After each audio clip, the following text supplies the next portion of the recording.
అనగనగా అడవిలో ఓ కప్ప హాయిగా జీవిస్తోంది. దానికి ఒక హంస పరిచయమైంది. కొద్ది రోజుల్లోనే అవి ప్రాణమిత్రులయ్యాయి.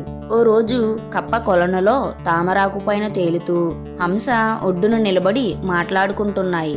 ఈలోగా ఎట్నుంచి వచ్చాడో ఓ వేటగాడు హంస మీదకు హఠాత్తుగా వల విసిరాడు.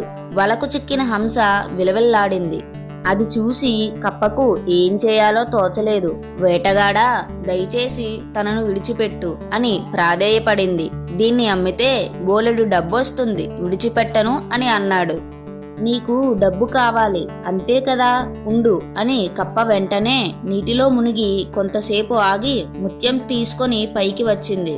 దీన్ని తీసుకొని నా స్నేహితురాలిని విడిచిపెట్టు అంది.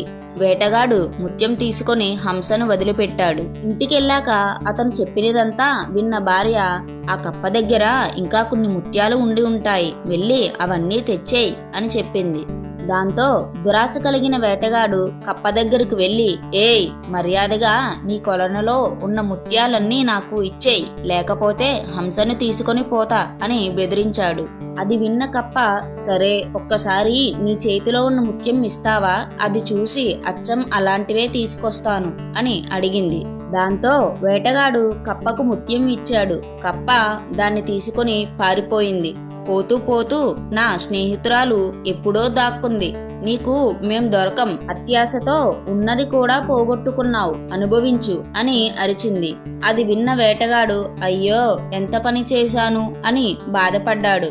ఈ కథ యొక్క నీతి ఏమిటంటే, దురాశ దుఃఖానికి చేటు. ఇలాంటి మరిన్ని కథల కోసం లైక్, షేర్ అండ్ సబ్స్క్రైబ్.